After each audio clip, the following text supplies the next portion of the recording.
What's good, you guys? Welcome back to Cream TV. Today we're going to be continuing our Pokemon Shining Pearl playthrough. This is going to be part 3 to play through. If you haven't checked out the others, make sure you check those out before watching this one. And also, if you're new here, consider hitting that subscribe button. Let's jump in. Alrighty boys, now it's time to head to the 6th gym. 6th gym leader is a steel type gym leader, and honestly, I'm not really too worried about him. We got Rapidash, we got Pokemon to take care of his, so this should be an easy clap. Let's head over there. On the way to Conclave City, we run into Dawn's dad, and he pretends to try to upgrade the Poketech, doesn't, and then tells us to watch out for Team Galactic. Thanks. And here we are, we made it to Conclave City, but we can't get too comfortable because as soon as we cross the bridge to go to try to fight the gym, here comes our boy Beans. Beans is ready to fight, I don't know why. He knows how this always goes, but let's give him a challenge. Here we go, guys, mandatory rival fight. He's gonna start off, he's gonna send out the Staravia. We're gonna send out Floatzel, he's at the top of our party. We get intimidated, but we're not worried. We hit him with a water gun, boom, half health. He hits us with a big attack. Right before we can attack, he switches out. He's going to switch into type advantage with the Roselia. Water gun does next to nothing, so we're going to switch out because we don't like being at type disadvantage. We send out Ponyta. We get hit with an itty bitty Giga Drain. And I think you know what's going to happen from here. We're going to hit a Flame Wheel. Boom! There you go. Bye-bye, Roselia. Alright, here we go. Next up, he's got a Weasel coming out, so we're going to send out Luxray. Keep our type advantage going. This should be a pretty easy one tap. Let's see. We get Tail Whip. Now, Weasel's pretty fast. Boom! There we go. Bye-bye, Weasel. Here we go. He's about to send out Heracross, a really, really strong bug type. But that's okay. We got type advantage with the Kadabra. And you know Kadabra is strong as heck. We get the speed advantage and take him out in one Psychic. Here we go, guys. Next up is this ace in the hole, Monferno. Firefighting type. We leave Kadabra out and take him down in one hit, as predicted. Next up is this Staravia, who was sent out earlier. And we take him down in one Psychic, netting us the victory. Alrighty guys, with the rival fight out of the way, it is time to challenge the 6th gym. But before we do that, we have to wipe out all these trainers. Pretty easy claps all around, you know.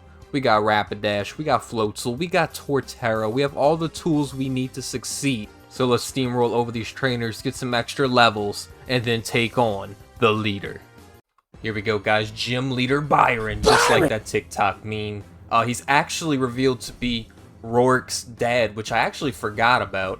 But we're about to take down Byron. Here we go. Alright, he's going to start off with the Bronzor. Pretty good Steel Psychic type, very, very strong defender. We send out Ponyta for the type advantage. We hit him with a big Flame Wheel right here. Get him to half health. He's going to hit us with a Trick Room, which is going to switch the speed stats around. So Bronzor is actually going to be faster. And he hits us with a really good Confuse Ray. Very, very smart play from Byron. But it's not going to matter. We ignore the confusion and take him down in a second Flame Wheel. Here we go. Next up, he's going to send out Steelix. That will render our Ponyta useless, so we switch him out for Floatzel. Steelix is a very, very bad special defender, so we're going to hit him with a really, really strong, super effective move here and take him down all the way to 1 HP. He survives thanks to his sturdy ability. And we're going to have to switch out because the Steelix is faster than us thanks to the Trick Room, so after a minute of deciding, I decide to actually go with the Mischievous because I know he's going to hit another Earthquake, and that doesn't affect us thanks to Levitate. Byron next turn actually goes for a heal, and I'm very, very surprised he decided to heal the Steelix. At this point, we're just going to go attack for attack, and I think Mischievous being over-leveled, we're going to take him down, no problemo, but we're going to take a lot of damage in the process. That Steelix hits like a truck. One more Hex should take it down, and it does. We get some much needed health from that Shell Bell. Bada bing, bada boom, there we go. Last but not least is his Bastiodon. Bastiodon is an insane defender, but really he doesn't have much else. We send out Torterra. Now he has a type advantage on us, but our Earthquake has type advantage on him. We get an insane crit right there. He eats a berry, and then Iron Defenses immediately after, but that's not going to make much of a difference. CPU doesn't heal, and we take him down in another Earthquake, landing us the 6th gym badge. Byron's such an awesome character, but that gym battle was an absolute cakewalk, especially compared to gyms 3 and 4. After the gym battle, we're greeted by Beans, who tells us to meet him in the library, which is really surprising because I have a very, very strong feeling that Beans can't read. Here we go, guys. We're at the library, and I can't find Beans anywhere. I talked to this kid. He tells us that the easy books are upstairs, so we know that's where to find Beans. We head up and we're greeted by Beans as well as Dawn and the Professor. Professor Rowan gives us a brief overview of what he does and gives us a mission to explore all 3 lakes and find the 3 mythical Pokemon that lie in them. Not soon after, boom! Giant earthquake, and now we gotta go investigate. When we head outside the building, we discovered that the earthquakes were actually explosions, and all explosions happened at the lakes that the professor just told us to go look at. So now we're gonna head there and find out what really happened. First off, we hit Lake Valor, and of course, the explosion was Team Galactic's doing. We get to the lake, and there's no water in the lake. Magikarp are just flopping around all willy-nilly. And look at this. Listen to this Magikarp slander. Oh my goodness. The savages. But of course, as per usual, all these grunts are going to be a cakewalk. Not much to talk about here. Walking over here to this Galactic member near a bunch of Magikarp, and oh my goodness. The disrespect. Why do they hate Magikarp so much? After taking care of the grunts, we run into Commander Saturn. This is the toughest of all the commanders. Here we go, guys. She's going to start off with a Kadabra. We're going to throw out our Mischievous. We're already at a type advantage right here. We hit him with 1 Hex after the Reflect. Boom. Easy 1 tap. Next up, she's going to send out Toxicroak. We're going to switch out. We're going to switch into a Kadabra of our own. And we have good type advantage on that. I think Psychic moves to Toxicroak's 4 times effective. So bam. Easy 1 tap. Last up on her party is, of course, Bronzor. Pretty easy clap with Ponyta, Fire Beat Steel all day, every day of the week. Now, despite the fact that Bronzor is, of course, an easy clap, it does have some insane defense, so it's going to take a few fire moves to actually take it down. And with that, we have cleared Lake Valor of the Team Galactic presence. And now, finally, at level 40, our Ponyta is finally evolving into a Rapidash. Rapidash is an absolutely insane physical attacker as well as speedster. It's gonna be so nice to have this big upgrade up for our team. After defeating that commander, we fly down to Lake Verity to find Team Galactic also there trying to steal the legendary Pokemon of that lake. And of course, we have to go stop them. We have to go through all these grunts, which are always easy claps, easy XP for you, boy. And now we have to confront Commander Mars once again. Here we go, guys, the fight against Commander Mars. She wants to rematch. I don't know why. We've only gotten stronger since then. Here we go. She's going to start off. She's going to send out the Golbat. We're going to start things off with the Mischievous. We got Psybeam on Mischievous, so you already know. Boom! Half health in 1 hit. We get a little health back. Hits us with a big bite, but we're not at all worried. We got the speed advantage, and we take him down in another Psybeam. Up next, she is about to send out the Bronzor, so we're going to switch into type advantage. I don't know why every single Team Galactic member has a Bronzor, but oh well. 2 powerful fire type moves from our newly acquired Rapidash is all it's going to take down this Bronzor. Boom! There we go. Now it's time for Mars' ace in the whole Pokemon. That's right, we're talking about the Per Ugly. I mistakenly sub-in Mischievous. My bad, guys. Bad move on my part, but we just kind of leave her in. We're just going to sacrifice Mischievous and get as much damage as possible on Per Ugly before she faints. We do manage to get her down to half health by the time Mischievous faints, and now we're going to send in Torterra to finish the job. 1 Earthquake is all it's gonna take to net us the victory against Commander Mars. Before we hit the final lake, I do some trades with my boy Dante, and I get my Kadabra turned into an Alakazam. Now it is an absolute unstoppable force. Alrighty guys, before we can reach the next lake, we have to cut through Mount Coronet and head down Route 216, which is a snow-covered route. First time seeing snow in the remake. It looks really, really awesome to see brought to life in 3D. But anyways, we gotta head down this route, beat a bunch of trainers, and get to that lake. Before we get to the next lake, however, when we make it to Snow Point City, we have to challenge the Snow Point City Gym and get the 7th Gym badge. Now, the Snow Point City Gym is an Ice-type gym, and of course, we have Rapidash to deal with all of that. Fire absolutely melts ice. The puzzle in here is a bit confusing, but we're gonna get it, and we're gonna take down Candace. Here we go, guys. 7th gym fight against Candace, the Ice-type gym leader. Here we go. This should be a pretty easy W. She's gonna start off with Snover. We're gonna start with Rapidash. Rapidash is 4 times effective against Snover, so 1 Ember's all it's gonna take it down. There we go, guys. Next up, of course, you're gonna send out Sneasel. Sneasel's a pretty fast ice type, but that really doesn't matter. One Flame Wheel, all it's going to take to take down the Sneasel.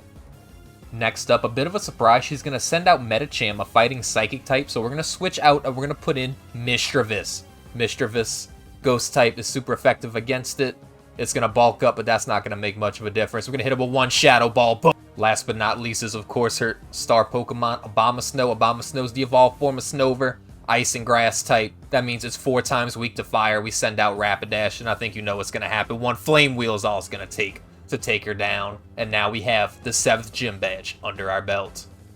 After getting our gym badge, we head back to the lake.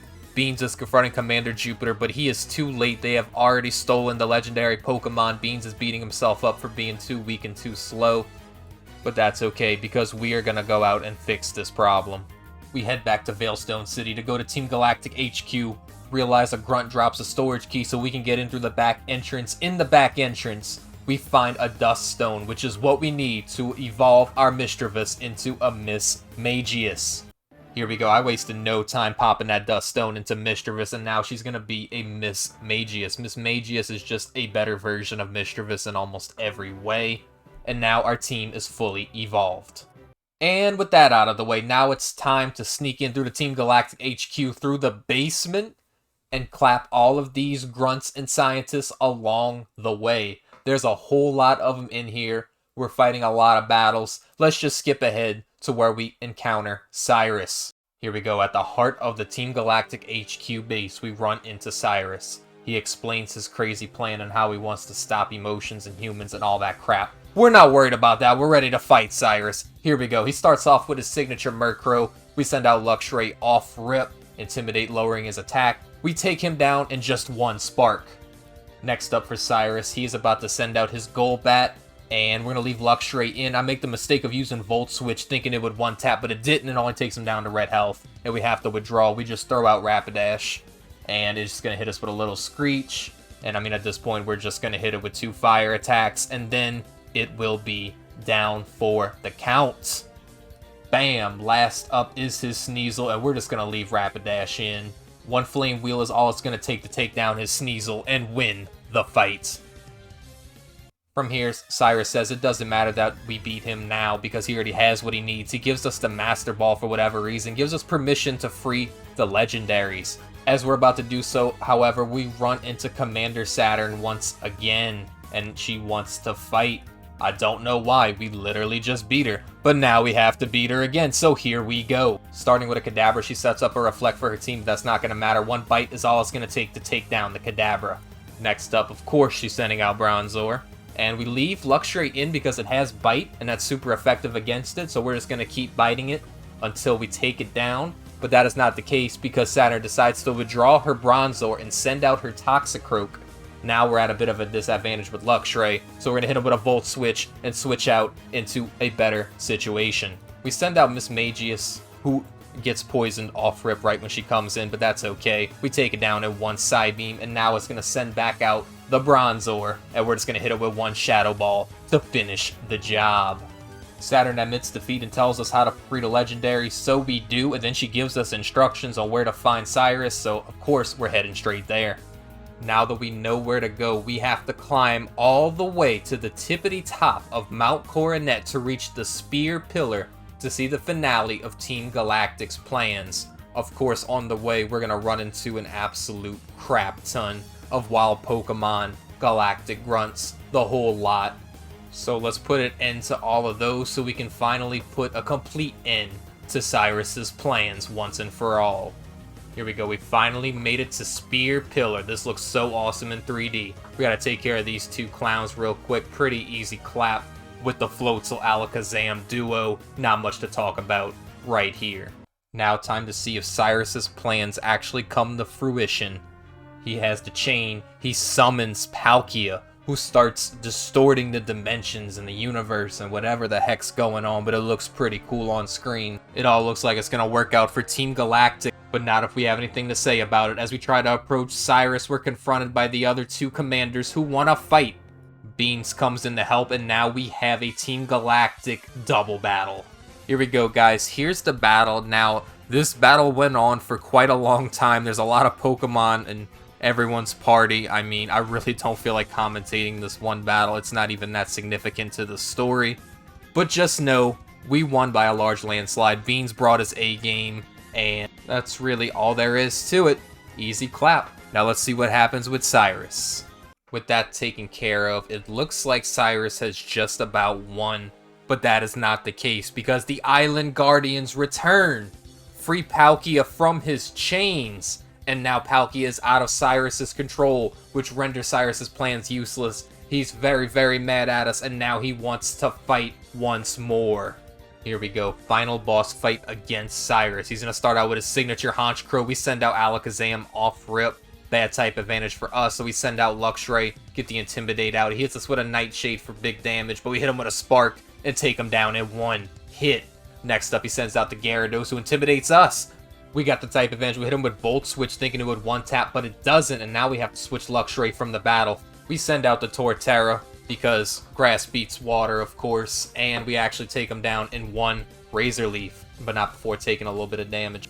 Next up is the Crobat. We switch him out. We send out Luxray, get that type advantage going, Intimidate, of course. He's going to Tailwind. We hit him with a Spark to get him to red health. Next turn, I go for a Bite, and he full restores, so it only does a little bit of damage. We go for another Spark, but he sends out Weevil instead. He takes half health with that. He goes for a Dig, and I know that'll one-tap me, so I switch to Mismagius to dissipate that. Mismagius can't really do anything against Weevil, so now I pretty much have to switch out. We're going to switch into the Torterra, and Torterra and Weevil's going to go at it until Torterra finally knocks him out, but not before Torterra's in critical condition. Lastly, he's going to send right back out that Crobat, and of course we're going to switch out. And Luxray is going to finish the job, and we take down Team Galactic once and for all. With Cyrus admitting defeat and retreating from Spear Pillar, now it's our time to battle the Palkia after it challenges us, and of course we can't say no to a good challenge. The Professor as well as Dawn hype us up and build up our ego even more, and now it's time to battle our first legendary Pokemon. This entire fight is gonna be pretty much me trying to catch Palkia with anything but the Master Ball, damaging it. I got it all the way to red health, and I mean even the Ultra Balls are just doing nothing to help me capture Palkia, but I'm not leaving Spear Pillar without my box art legendary, so we're gonna end up using the Master Ball to catch him. Alright, now that all of that is taken care of, we catch Palkia, we get congratulated by Dawn and the Professor, and now we're about to be on our way to the 8th gym. As soon as we get to Sunny Shore City, we're greeted by Flint, an Elite Four member, who tells us to go help Volkner get out of his depression and fight in gym battles once more. We make our trek over to the lighthouse and promise to give Gym Leader Volkner a real challenge. He accepts, and now it's time to get the final gym badge. Here we go, guys. Challenging the final gym. This gym is an electric gym, so of course Torterra is going to be absolutely crucial in this gym since he is a ground type, and electric moves do absolutely nothing to ground types. So we're going to clap through all these trainers, get some extra levels, because I have a feeling this boss fight's going to be a little on the tougher side since it is the final gym. Now let's go face Volkner. Here we go, guys. The fight against Gym Leader Volkner. I'm expecting this to be pretty tough. He's going to start out with the Raichu. We're going to start off with, of course, Torterra. And we got the type advantage. He's going to hit us with a decent Surf. Not going to do too much. One Earthquake is all it will take to take down the Raichu, invalidating that berry. Next up is the Octillery. We're going to keep Torterra in since Grass type is effective against them. Boom! One Giga Drain gets us back to full health. He hits us with an Aurora Beam, and it actually kills us. Wow. Very, very shocking revelation in this battle. We're going to switch into Luxray, and we're going to get our Torterra back revived. Now that that's taken care of, now we can knock out that Octillery with one Spark. Boom! There it is. Next up, he's going to send out Ambipom, not an electric type, surprisingly. I don't really know what to do here. I just switch into Alakazam because Alakazam's strong. We're going to go for a Psychic, but he's going to hit us with a Fake Out to get the speed advantage. He takes us to half health. Psychic gets him down to red. We're going to try to hit him with a Psyshock. He heals a little bit, but Psyshock's enough to finish off the Ambipom. Last but not least is, of course, his ace in the hole Pokemon Luxray. We send out the Torterra in hopes of getting an easy one-tap with an Earthquake, but that is actually not going to be the case. It hits us with Ice Fang, which I didn't even know it had, and now I'm a little lost. I send out Miss Magius, and at this point, I'm just going to try to brute force it. I go for the Confuse Ray Hex strategy, and it actually works relatively well. We don't get the kill. We take Luxray all the way down to red health before the Luxray finishes off with a crunch. To finish the battle, I just send out Alakazam, knowing it'll outspeed, hit one Psychic, and get our 8th gym badge in the bag. With that being done, I think this is a good place to end the video. This video is probably going to be pretty long, but if you watched to the end, make sure to hit that like button, hit that subscribe button, and ring the bell. You really don't want to miss out. We do this every single week. Finale coming out next week, and I hope to see all of you beautiful people next time.